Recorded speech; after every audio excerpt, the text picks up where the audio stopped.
ചിറ്റൂർ ശ്രീ സത്യസായി സേവാ സമിതിയുടെ ആഭിമുഖ്യത്തിൽ ശ്രീ ഷിർദി സായി വിചാര സത്രത്തിന് തുടക്കമായി.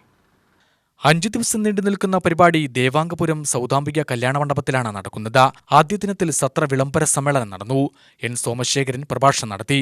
സേവാസമിതി ജില്ലാ പ്രസിഡന്റ് പി ഗോപകുമാർ അധ്യക്ഷനായി. സ്വാമി സ്വരൂപാനന്ദ സരസ്വതിയാണ് അനുഗ്രഹ പ്രഭാഷണം നടത്തിയത്. ഞങ്ങളൊക്കെ അങ്ങനെയൊക്കെ പഠിപ്പിച്ചത്.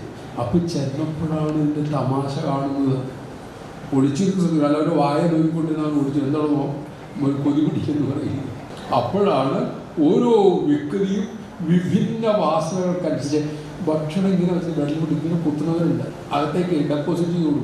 ഇങ്ങനെ കഴിക്കാവുള്ളൂ എന്ന് പറയാൻ പറ്റില്ല. എങ്ങനെ വേണമെങ്കിലും കഴിച്ചോളൂ. ചവച്ചരച്ച് വയറ് നിറവരെ കഴിക്കണം. അത്രേ കൂടുതൽ കഴിച്ചാൽ അപകടമാണ്, കുറച്ച് കഴിച്ചാൽ അപകടമാണ്. അവിടെ ദയവുള്ളൂ. എങ്ങനെ കഴിച്ചാലും കുഴപ്പമില്ല, ഭക്ഷണം കളയരുത്.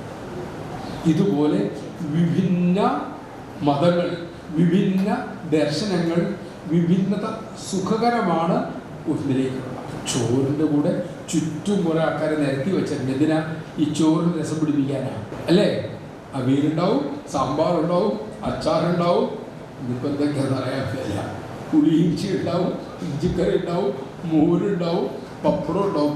ഇതെല്ലാം ആരെ സഹായിക്കാനാണ്? ഇതെല്ലാം ചോറിൻ്റെ കൂടെ അകത്തേക്ക് ഇട്ടുകൊണ്ടിരിക്കുന്നത്. ഇതുപോലെ ഈ അറിവുകളെല്ലാം അവനവൻ്റെ രുചിക്ക് അല്ലെങ്കിൽ അവനവൻ്റെ വാസനയ്ക്ക് പറ്റുന്ന വഴിയിലൂടെ പോകാനാണ്. യോഗാചാര്യൻ പി കെ അശോകൻ, ചിറ്റൂർ തത്തമംഗലം നഗരസഭാ വിദ്യാഭ്യാസ standing committee chairperson K Sumathi, councillor R Valsala എന്നിവർ ആശംസ പ്രസംഗം നടത്തി. തുടർന്ന് നിരവധിയായ ചടങ്ങുകൾ നടന്നു.